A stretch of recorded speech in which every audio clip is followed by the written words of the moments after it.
E agora eu vou ter o prazer de convidar o excelentíssimo senhor deputado federal Eduardo Bolsonaro para explicar e apresentar a onda conservadora ocorrida após as eleições de 2018 e a importância do CPEC para os brasileiros conservadores também. E a visão do Brasil para com os Estados Unidos em termos de política conservadora.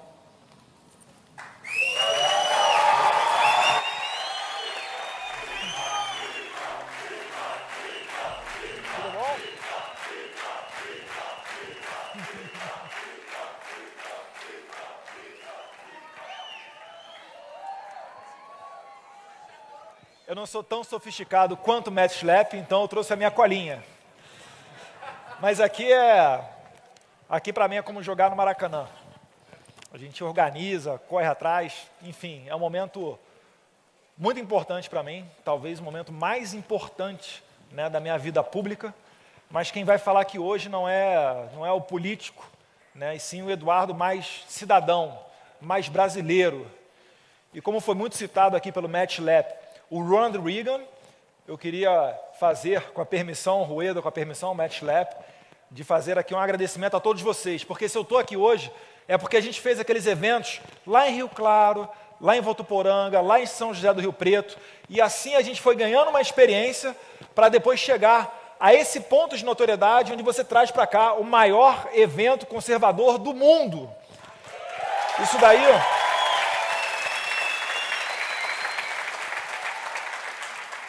Isso aí não é pouca coisa, né? Há 15 anos atrás, quem é que iria imaginar que a gente estaria nesse momento, nessa situação? Mas seguindo um pouquinho aqui dos protocolos, né, agradecer ao Rueda, pessoa essencial para que esse evento ocorra. Sem ele, esse evento não estaria ocorrendo. Então, Rueda, muito obrigado.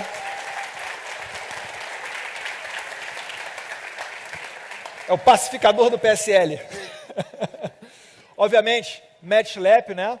Nos encontramos pela primeira vez na Blair House, que é uma casa de hóspedes para os convidados do presidente americano, enquanto eu acompanhava o Jair Bolsonaro na comitiva, na primeira viagem oficial do presidente aos Estados Unidos. Um amigo meu, André, falava muito do CPEC, mostrava alguns vídeos e etc, participava dos CPECs lá nos Estados Unidos, e hoje a gente está tendo essa aproximação e trazendo pela primeira vez ao mundo. Se organizar um CPEC no Brasil já é trabalhoso, imagina organizar praticamente no mundo inteiro. Daqui a pouco vai ter até CPEC na China. Mas eu queria pontuar aqui que, aliás, o André, esse meu amigo, ele deve estar nos assistindo. Aqui no Brasil, o protocolo é não ter protocolos. Então, eu vou fazer uma homenagem para o André, quero ver se ele reconhece isso daqui, ó. Vamos ver se ele reconhece isso daqui, André. I want to see if you do recognize that too, huh? Like this?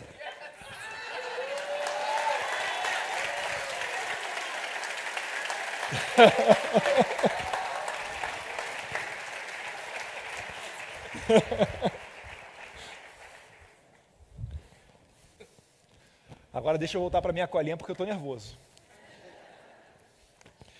Eu queria primeiro pontuar que a gente está falando muito de direita e esquerda, mas esse evento aqui, ele não é o Foro de São Paulo invertido.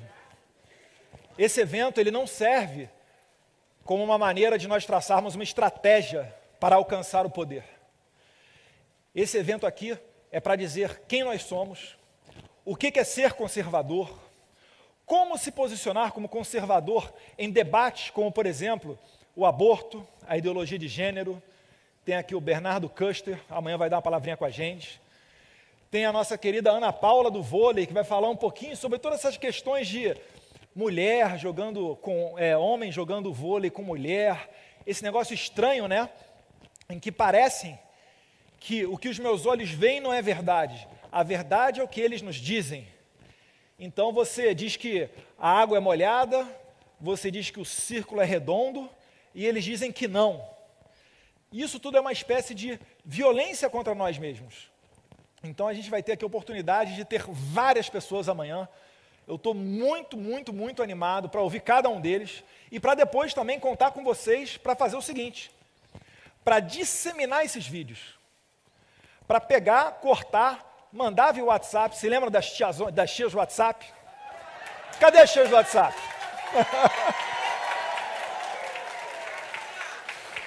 Pessoal do movimento conservador, contar com a ajuda de vocês aí.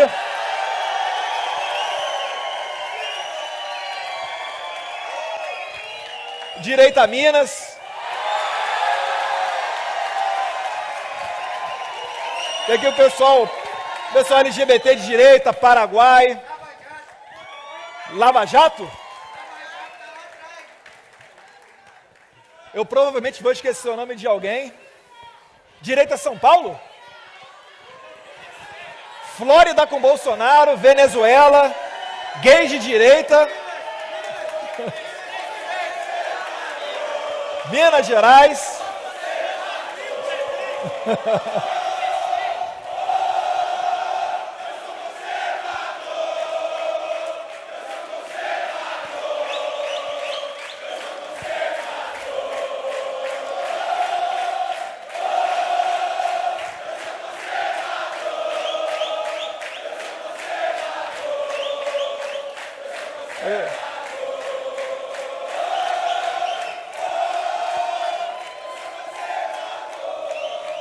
Fazer uma propaganda de graça aqui.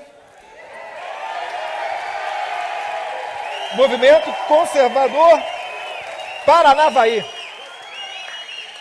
Obrigado, pessoal. Ó, ficou do meu tamanho. Essa aqui vai ficar para mim mesmo, vou devolver não. Deixa eu botar. Hã?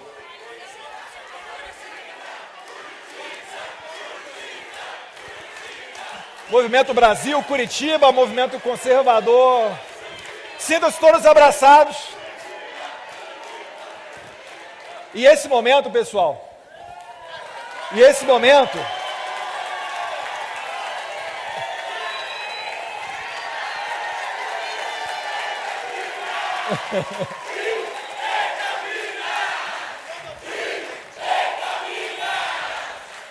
aí, Clodovil.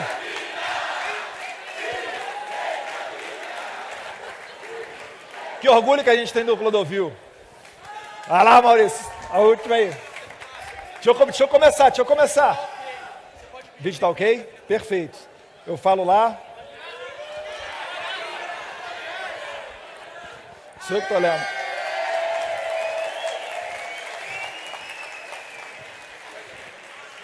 É que não dá para perceber, estava ao contrário, né? É que o deputado é loiro, só que não tem mais cabelo, então não dá para vocês perceberem. Pode sim. Viu minha gravata? Essa semana eu estava de gravata rosa lá. Esse negócio de vermelho não é monopólio deles não, estrela também não, tá? Pode usar aí que... O Matt Lepp estava até falando anteriormente que no início, né, os republicanos, o pessoal conservador nos Estados Unidos utilizava azul, depois acabaram trocando, uma história um pouquinho mais longa. Hoje em dia eles utilizam vermelho lá nos Estados Unidos, mas não são comunistas não, pode ter certeza, né? Agradecer aqui ao meu assessor Elias, que eu vi o quanto que ele deu duro para ajudar nessa organização, Gustavo Kifuri, advogado, doutor do Paraná, que nos ajudou com a cúpula conservadora, pessoal do Burke Instituto Conservador, e quem está aí com o celularzinho, compartilhe o link para a gente fazer chegar ao maior número de pessoas, por favor. Então, meus caros, continuando aqui, eu falei que o CIPEC não é o Foro de São Paulo, porque aqui a nossa sede não é de poder, a nossa sede é de saber quem somos, saber nos organizar. Se porventura a gente vier a eleger alguém, isso daí é consequência, mas nunca será o nosso objetivo principal. Quando eu tomei posse no PSL em São Paulo, eu falei, né, o objetivo número 1 é fazer bonito na campanha, e o objetivo número 2 é eleger pessoas, porque não adianta nada você colocar o primeiro candidato, o número 1 nas pesquisas eleitorais para ir para um debate, se ele não vai ser a favor da família, se ele não vai saber como defender, né, o direito à legítima defesa, o armamento, ou as outras pautas que são tão caras a nós, né, redução do Estado e assim por diante. Eu vou pedir para botar aqui na tela o dizer do Olavo, né, onde ele fala sobre a militância.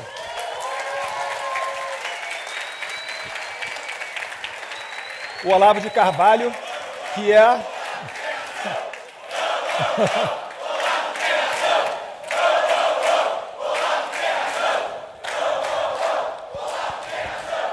E o que é que o nosso querido Olavo, que para mim é o maior líder que nós temos dos conservadores do Brasil, o que ele diz? Não se dá um curso público sobre formação de militância, porque se você já começa explicando tudo o que é para fazer, você já desfez a sua militância. Então, é por isso que a gente está tendo o CPEC aqui. E aí, eu vou retornar à questão do direito a Minas. Por que eu gosto tanto do direito a Minas? Pô, agora...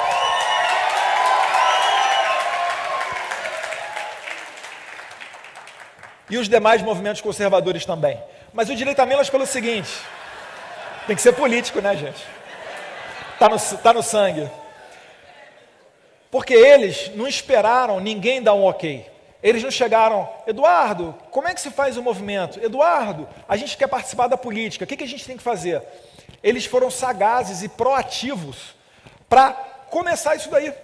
Então você tem direito a Minas Nova Serrana, direito a Minas Juiz de Fora, direito a Minas Montes Claros, direito a Minas Uberlândia, o direito a São Paulo, e agora o movimento conservador também tem os seus pelo interior do estado de São Paulo.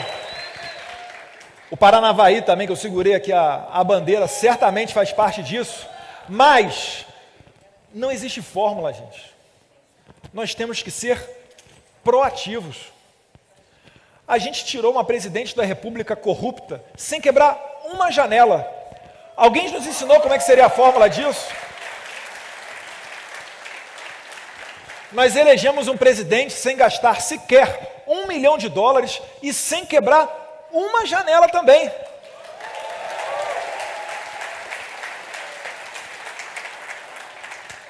Então, façam o network de vocês. E eu queria também falar aqui uma outra frase do Olavo, que é com relação ao poder. O poder da ação individual é enorme, desde que você tenha a cara de pau de agir. É isso que eu acabei de falar. Você não precisa de um sinal. Corre atrás, faz o seu. Na hora aqui do intervalo, não vai ficar paquerando a menininha do lado, não. Troca um cartão, mas pensa também... Tá ok, pode paquerar, não tem problema não, tá? Mas pensa também em formar essas redes de contato. Ver como é que os outros fazem. Para que os senhores também tenham essa proatividade. E não adianta reclamar da política não, tá? Se a gente virar as costas da política, seremos governados por pessoas que adoram a política. Eu sei que é um saco às vezes, a gente tem criança em casa, tem gente que vai nascer daqui a pouco, né, dona de casa opressora? Tem gente que vai nascer daqui a pouco, todo mundo tem o seu trabalho, mas se não for a tiazinha do WhatsApp, se não for você lá falando um pouquinho sobre política, se informando nas fontes certas, tá? Tá aí Conexão Política, Renova Mídia, Crítica Nacional. Para você se informar, Terça Livre, se você...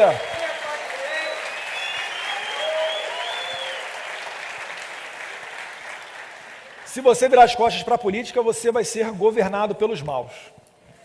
Mas eu citei aqui também o sucesso que foi a eleição de 2018 com a presidência do Jair Bolsonaro, né? A gente quer fazer desse tsunami que foi 2018, Mercedes, uma onda conservadora permanente. Porque eu sei o quanto é que foi trabalhoso, eu sei o quanto é que foi difícil, mas a gente está cada vez mais caminhando para uma democracia forte, em defesa das liberdades individuais e quebrando a hegemonia deles nas universidades. Queria que passasse aí, por favor, o vídeo dos universitários.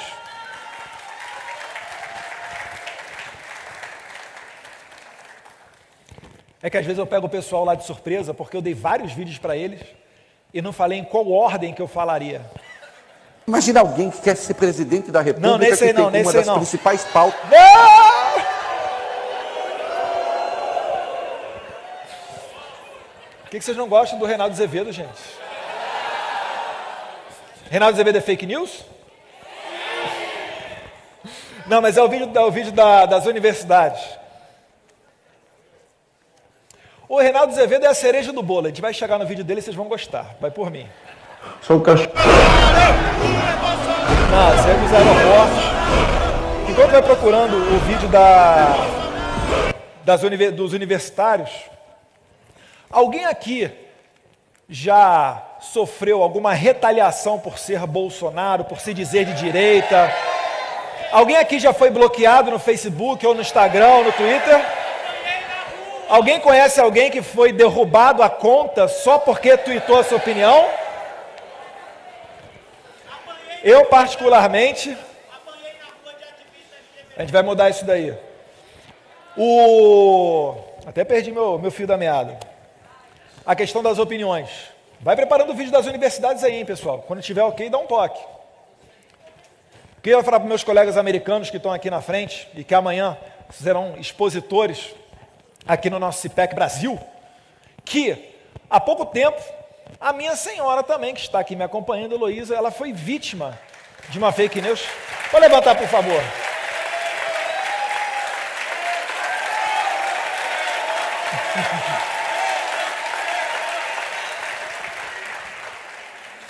Essa nação é muito não que eu ando armado, hein?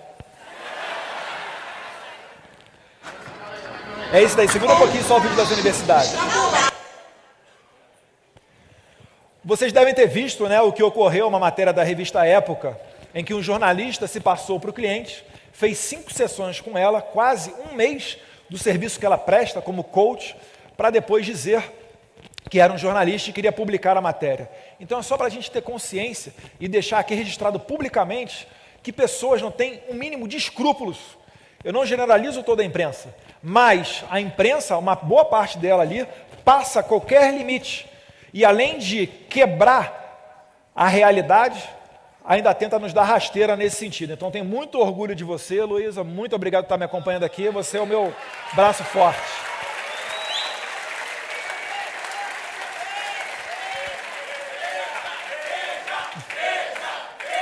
Depois. Mas vamos voltar para as universidades? Vamos ver se algum de vocês, o colega ali que está com a bandeira do arco-íris, vocês que estão com a bandeira do movimento conservador, ver se vocês vão lembrar e talvez até se identificar com essas imagens. Esse vídeo de 2 minutos.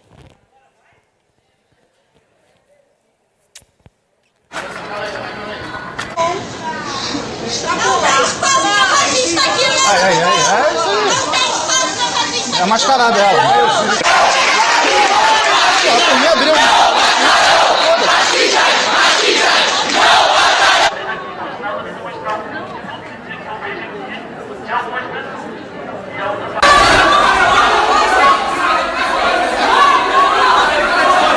Não tem como a gente sair daqui. Eles quebraram tudo lá embaixo. Tem pessoas agredidas. Eles estão com um pedaço de pau. Tacaram um negócio aqui, ó. Cara, tacaram um negócio aqui no vidro. Olha a situação que a gente tá, velho. Isso daqui não é humano, não. A gente tá aqui exilado, com a cabeça baixada. Isso é maluco, né? Meu Deus, não, eles estão falando que tem um Deus.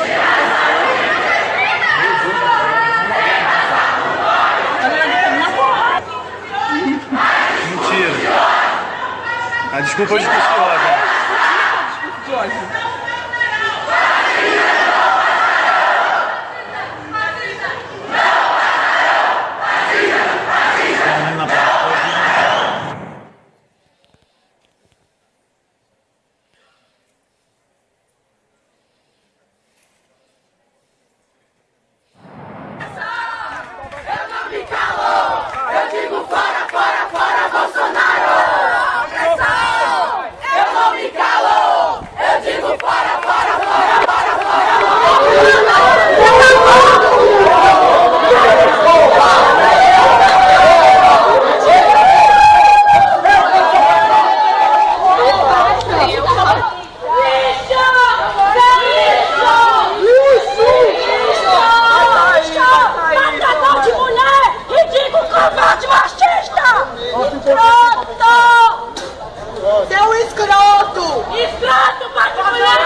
Eles fazem isso E nós é que temos o discurso de ódio. E coitado do Fontinelli, né? Ele ganhou o combo, né? Ele não é só fascista, ele é fascista, machista e racista. Então vai tudo num combo só. Esse pessoal é no mínimo contraditório, né? Então quando você começa uma discussão com pessoas desse tipo, que não tem qualquer conexão com a realidade, você não pode fazer um debate sério. Você não tem como contra-argumentar. Você tem que partir, realmente, ou para o deboche, mas você não pode tomar como sério o que essas pessoas fazem. Eu vou ensinar para vocês aqui, vou falar um pouquinho de uma discussão recente que eu tive com o jornalista Guga Chakra. Se puder colocar na imagem aqui o print dos tweets. Só para exemplificar.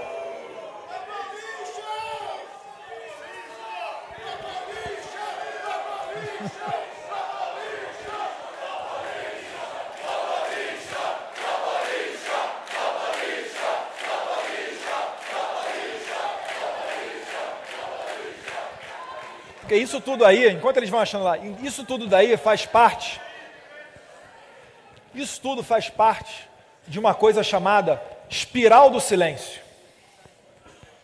Se você não falar que você é Bolsonaro, o que as pessoas vão pensar? O Bolsonaro não tem votos. Se você fala numa universidade, eu não sei se isso ocorre nos Estados Unidos, Matt, mas se você fala numa universidade americana que você é a favor do Trump e toma porrada, as pessoas vão ficar com medo de ir com camisa do Trump para as universidades e expressar a sua opinião. Então isso aí acaba se revertendo no voto silencioso. Mas a espiral do silêncio, ela é exatamente isso. Você não fala, ele não fala, ela ali também não fala, e todo mundo fica achando, por exemplo, que o Bolsonaro está sozinho. Vocês estão com a imagem da... Está complicado, eu estou pedindo com muita frequência as imagens, já até passei agora do Guga Chakra. E se tiver aí, qualquer uma das duas, ou a do Guga Chakra, ou a imagem do Guga Chakra. Vou fazer uma análise. O que acontece? Né? O Guga Chakra, ele começou aqui falando. Ele vai se sentir honrado por a gente estar aqui fazendo isso para ele. Vou dar essa moral para ele. Quem manda na política externa do Brasil é o Felipe Martins. Inclusive vai palestrar amanhã com a gente aqui.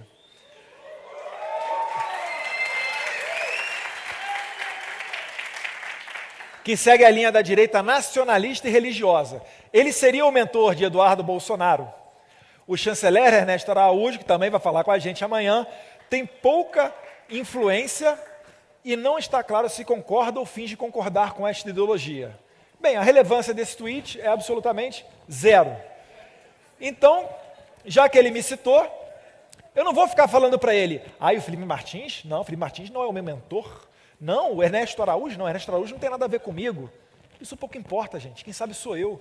Eles me ajudam muito na área internacional. Mas, quando eu vou responder para o Guga Chakra, o que eu faço? Olha...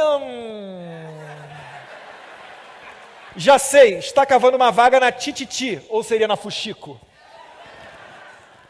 E aí ele se dói. Ele responde, caro deputado, não estou atrás de emprego nesse momento. Tenho três como jornalista aqui nos Estados Unidos, onde vivo há 14 anos, fiz mestrado em Relações Internacionais na Columbia University e sempre trabalhei na iniciativa privada, sem indicações de ninguém. Galvão, sentiu. Você acha que eu vou responder sério para ele? Ele se sentiu. O que a gente faz? Faz meme. Nofa, Guga Chakra. Você acha que eu vou falar para ele, me formei na FRJ, sou advogado, fiz concurso da Polícia Federal, morei na fronteira com a Bolívia, terminando a pós-graduação no MIS Instituto de Economia? Você acha que eu vou fazer isso para ele entrar numa discussão racional? Claro que não, então bota lá, faz meme. Prepara aí o vídeo do faz meme aí, vamos fazer também uma publicidade para os brasileirinhos. Você levanta a mão para mim, por favor, aqui. Quem conhece o canal do YouTube dos brasileirinhos? Levanta a mão, só para eu ter uma noção. Todos fascistas, nazistas, machistas, racistas, e por aí vai. Só Aí o que- cara chama você de fascista, Beleza. aí você fica, eu não sou fascista, eu sou legal também, não tenho preconceito. Fascista é o pessoal do MBL, fascista são os Olavetes, fascista é o pessoal que quer monarquia. Eu não sou não, eu sou legal, eu não tenho preconceito não, eu até reciclo. O que nós devemos fazer agora? Memes. Faz meme. Zoa. Os caras saem na rua, vocês vão lá zoar os caras pra caralho. O cara com a mãozinha assim, comunista.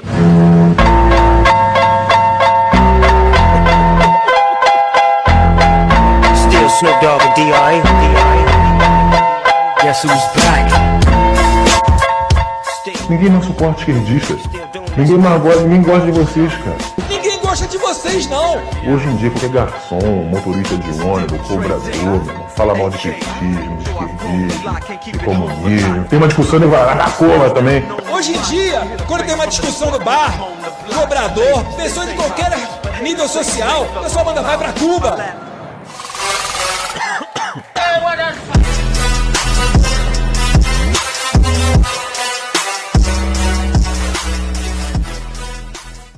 Faz meme. Memes. Faz meme. Zoa.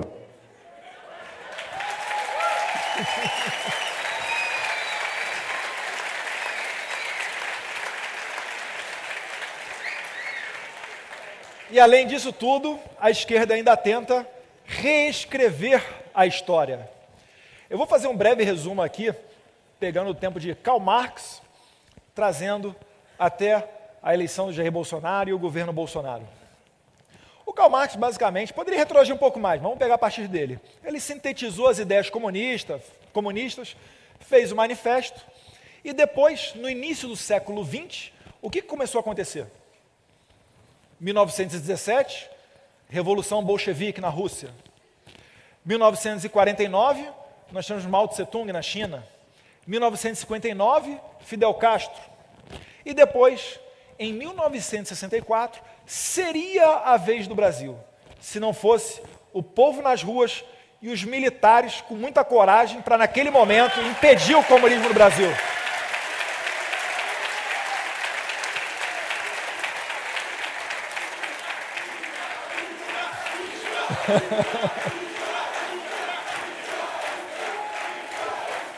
Nesse momento,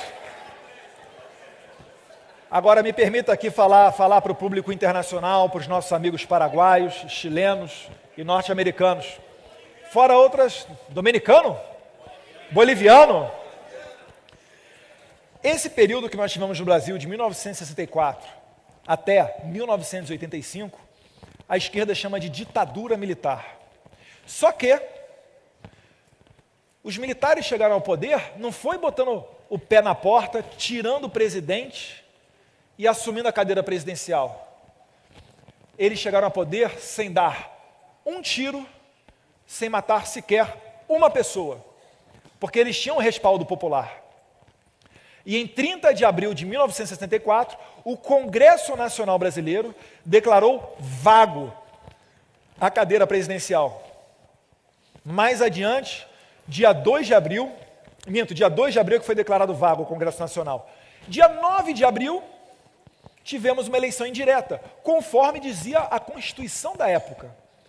E então foi eleito o general Castelo Branco, com votos de Franco Montoro, Juscelino Kubitschek, Ulisses Guimarães, dentre outros.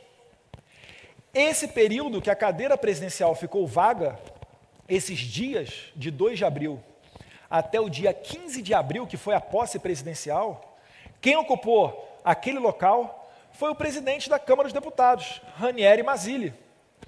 Que golpe que é esse? Que ditadura é essa em que você poderia sair, ir e voltar do Brasil quando bem entendesse? Que ditadura é essa que não pega as armas do povo? Nunca se passou pela cabeça de um presidente militar do Brasil tirar as armas dos brasileiros.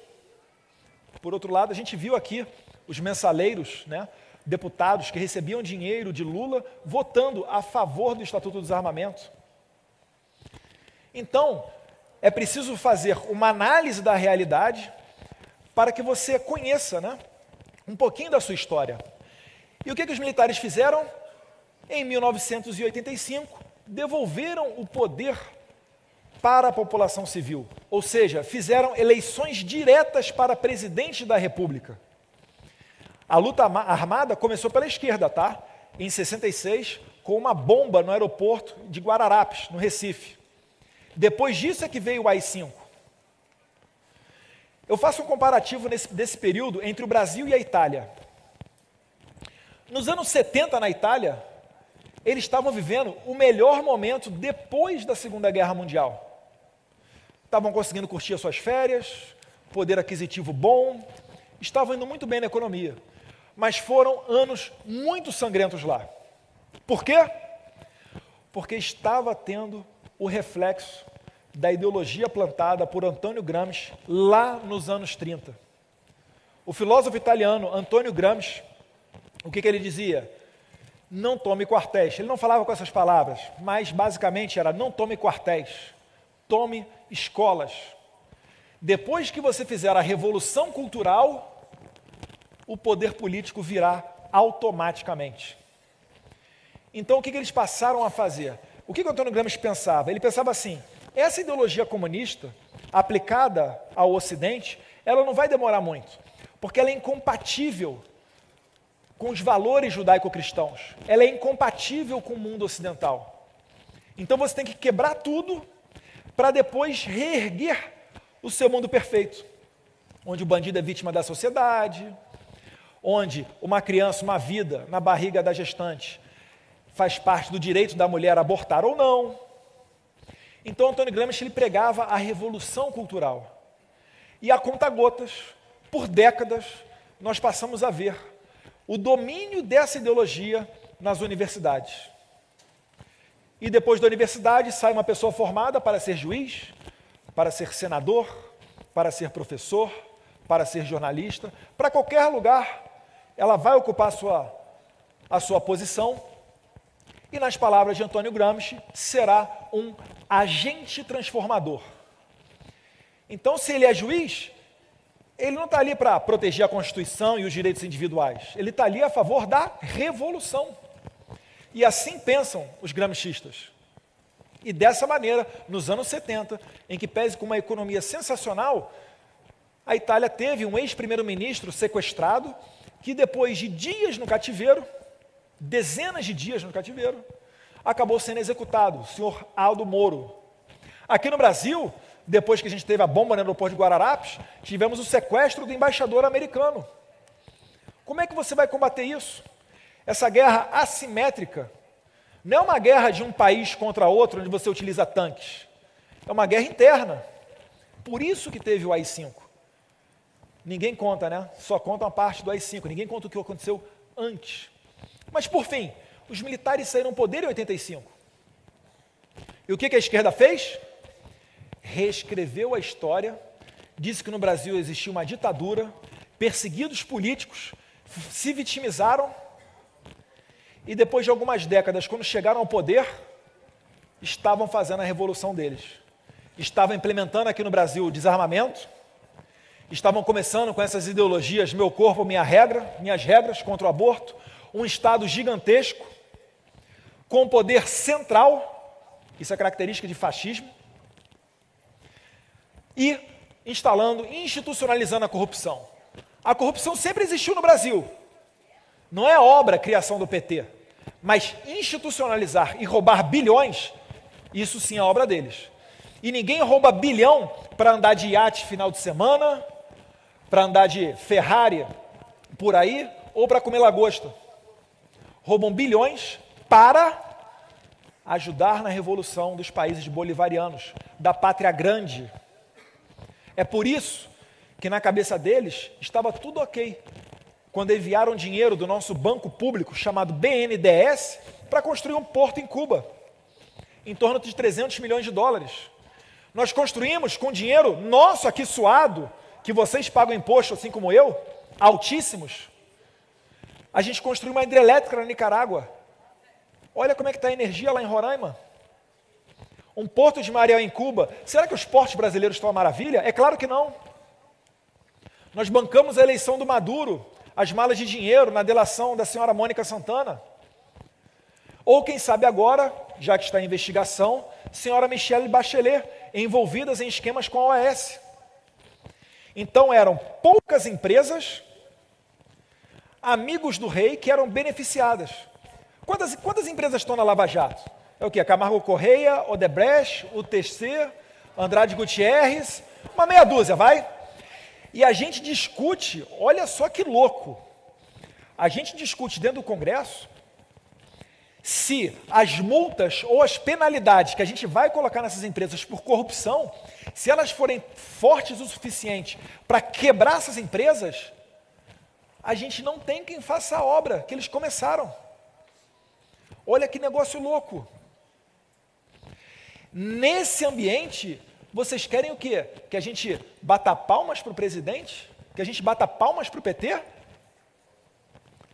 Esse foi um dos ingredientes que levou à eleição do Jair Bolsonaro. A revolta. Quando a gente fica indignado, o que a gente faz? A gente fica até a noite compartilhando vídeo do nosso candidato preferido. Fica ou não fica? Alguém aqui já virou a noite tweetando e discutindo no Twitter, postando no Instagram, no Facebook? E por que a gente ia para o Instagram e para o Facebook? Porque uma boa parte da imprensa, não toda a imprensa, pelo amor de Deus, uma boa parte da imprensa recebia muito dinheiro do governo.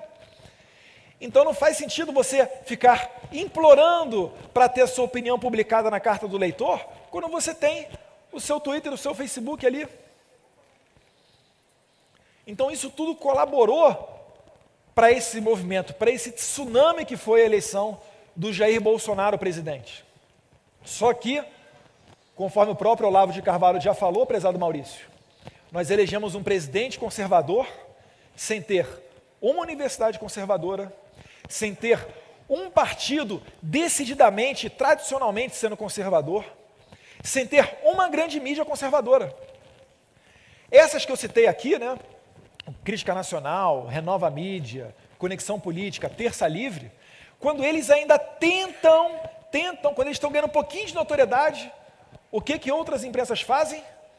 Dão porrada neles, para dizer o que é fake news, para descredibilizar.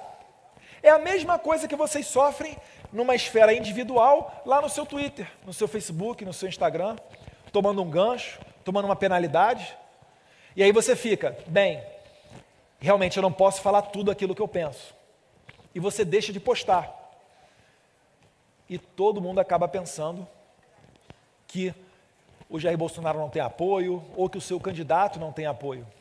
Coloca a imagem o print da Globo News falando sobre pedofilia, por favor.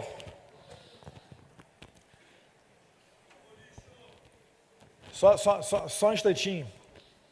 Porque é exatamente sobre a espiral do silêncio, é o exemplo que eu quero dar sobre espiral do silêncio.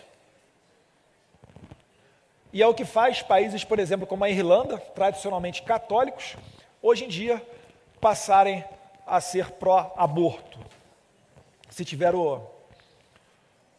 a imagem, não é nada contra a Globo News. A Globo News tem até bons repórteres lá. Eu gosto do Heraldo, quando o Valdo Cruz fala eu escuto, mas um ou outro. Mas realmente, alguns ali é difícil de escutar. Eu escuto porque é meu ofício. Tudo bem, não veio. Mas volta lá, bota a da Globo News. É um print de uma tela em que embaixo está falando sobre pedofilia. Está falando lá, né? Pedofilia não é crime. Alguma coisa nesse sentido, né? O pedófilo, ele merece um tratamento hospitalar. Se vocês, não chama o doutor Peixeira agora não. Se ninguém falar contrário, todo mundo vai passar a concordar com isso.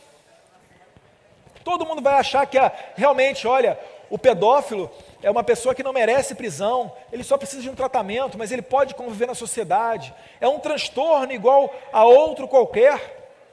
Pelo amor de Deus, gente. Vamos parar com essa bandidolatria. Parar com esse negócio de colocar o criminoso num pedestal.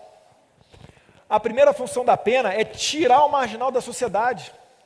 Se ele vai se reeducar ou não, o problema é dele. Ele tem esse distúrbio de valores. Mas não pode a gente continuar vendo todos os dias, como a gente vê aqui no Brasil, pessoas sendo presas pela 10ª vez, com aquela ficha criminal que dá a volta no quarteirão. A gente fica se perguntando como é possível isso. A gente tenta até explicar para o estrangeiro, ele não entende. Mas, pois bem, elegemos o Jair Bolsonaro e não temos uma sólida base conservadora no Brasil. Mas nós temos as pessoas. E é por isso que o CIPEC está aqui. Para a gente conseguir se organizar. Para daqui saírem ideias. E não precisa ninguém falar, vá cumprir isso, a sua missão é essa. Para, individualmente, cada um ir tocando o seu barco. Você acha que o Olavo de Carvalho, para chegar no nível que ele está hoje, de influência, ele ficou esperando a ordem de alguém? Lá nos Estados Unidos, o cara fala e mexe aqui no Brasil.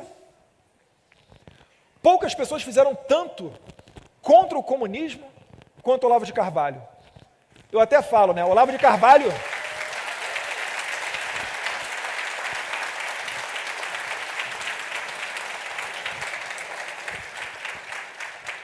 O Olavo de Carvalho fez a base, ele asfaltou o caminho para que viesse o Jair Bolsonaro. Há 20, 30 anos atrás, ele falava as coisas que agora estão acontecendo. E a sua notoriedade é tão grande que amanhã a gente vai ter uma mesa redonda aqui só para falar dele. Com Taiguara, Felipe Martins, professor Rafael Nogueira e o Flávio Morgenstern. Aliás, quem aí tem podcast, pode colocar lá, tá? O Flávio Morgenstern, o podcast dele sensacional para ouvir. E agora chega a parte em que eu vou discordar do Matt Schlapp. Porque eu adorei quando eles ficavam esculhambando e debochando do meu pai durante a campanha eleitoral. E eu tenho certeza que lá nos Estados Unidos eles têm um vídeo muito parecido com um ex-presidente da República falando Donald Trump. Alguém se lembra disso? É que aqui no Brasil a gente tem uma dificuldade financeira, então eu não posso jogar meu telefone celular no chão, senão quebra. Passa aí o vídeo do Reinaldo de Azevedo. Vamos dar uma risadinha junto, descontrair um pouquinho. Olhar o tio Rei. Agora é o do Reinaldo. Quer ser presidente da República que tem como uma das principais pautas brigar com gay. Ele tem chance, sabia? Assim, Tem nada, mas não tem chance, mas nada, nada. Nada, mas é abaixo do ridículo, é patético. O Bolsonaro não disputa. Eu acho que não disputa, se disputar não tem chance, porque, sinceramente, eu acho que não tem chance. Boa madrugada, Brasil acima de tudo, Deus acima de todos. Bom, pessoal, eu estava aqui assistindo alguns vídeos e resolvi trazer para vocês aí um compilado daquelas pessoas que se dizem especialistas em política, influenciadores de opinião, que não influenciaram nada e que, aliás, provaram não entender nada de política. Antes de passar o vídeo, só quero dizer uma coisa. Hoje em dia, a partir deste ano, quem decide as eleições, quem decide o futuro do país somos nós. Pessoas comuns no YouTube, no Facebook, no Instagram, no WhatsApp. Acabou os influenciadores, acabou os ditos especialistas. Roda o VT aí, pra gente rir um pouquinho. Patrick Santos, ele não desidrata por causa do temperamento. Eu já falei sobre isso, já escrevi. Ele desidrata por falta de condições políticas, por falta de partido, de capilaridade, de base. Não se ganha eleição em rede social. Não se ganhava eleição em rede social, mas agora ganha sim. O brasileiro tem o celular, ele tem a informação na palma da mão. É a gente que decide isso aqui, tá provado. Foi assim nos Estados Unidos com Trump e é assim aqui no Brasil com Bolsonaro. Então chupa! Agora, vai vencer essa eleição quem fizer um movimento mais convincente para o centro.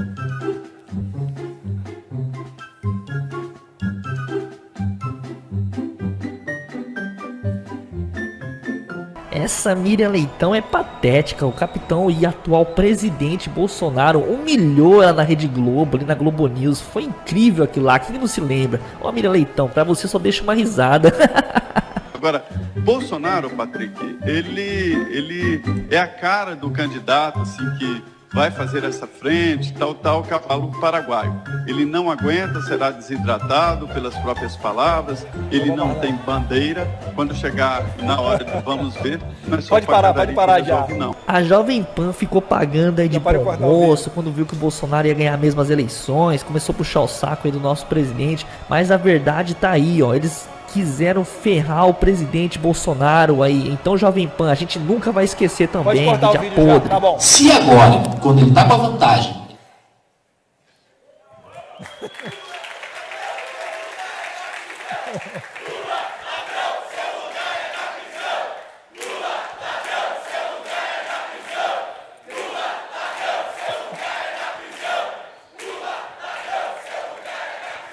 Então, meus caros, depois da gente faz meme, né?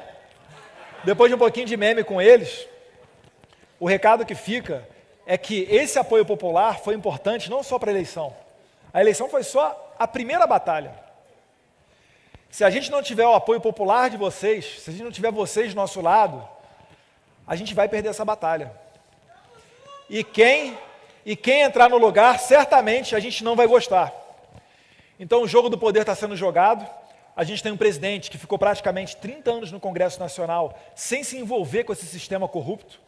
A gente vai sofrer todos os tipos de ataque, mas a gente quer fazer valer a pena.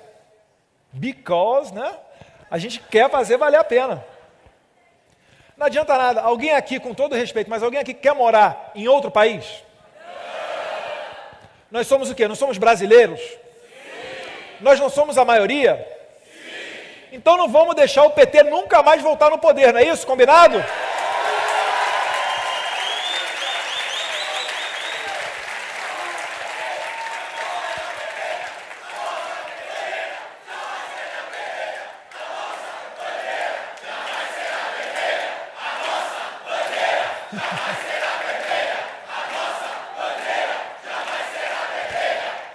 A gente não precisa, encaminhando para o final, a gente não precisa chegar a um nível igual ao da Venezuela para dizer, olha, eu sabia que o socialismo dá errado. A gente não precisa disso. A gente já está vendo os venezuelanos fugindo do socialismo, da perseguição política, dos assassinatos, da fome. Eles estão cruzando a fronteira do Brasil, da Colômbia, fugindo disso tudo. E o que a gente vê pelo lado de cá?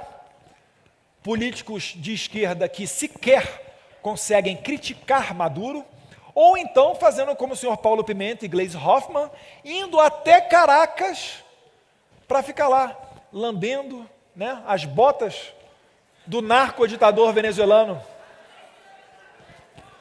A gente tem que mostrar para o mundo inteiro o quanto que eles estão descolados da realidade. E aqui no Brasil, manter um apoio, não ao governo Bolsonaro, por ser o Bolsonaro, mas uma plataforma conservadora. A gente vai finalizar esse ano sem ter um escândalo de corrupção, nada de milionário, bilionário. A gente vai finalizar esse ano sem sequer correr o risco de uma aprovação de um aborto. A gente está finalizando esse ano parando de discutir ideologia de gênero, essa patifaria na escola, e a gente está colocando escola cívico-militar. A gente está transformando o país.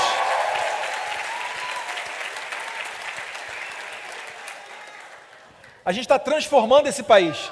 E vocês fazem parte disso. É por isso que eu fiz questão de agradecer primeiramente a vocês. Porque vocês é que são a grande estrela desse momento. Finalizo aqui nas palavras de Ronald Reagan. We the people. Forte abraço a vocês. Brasil acima de tudo e Deus acima de todos. Muito obrigado.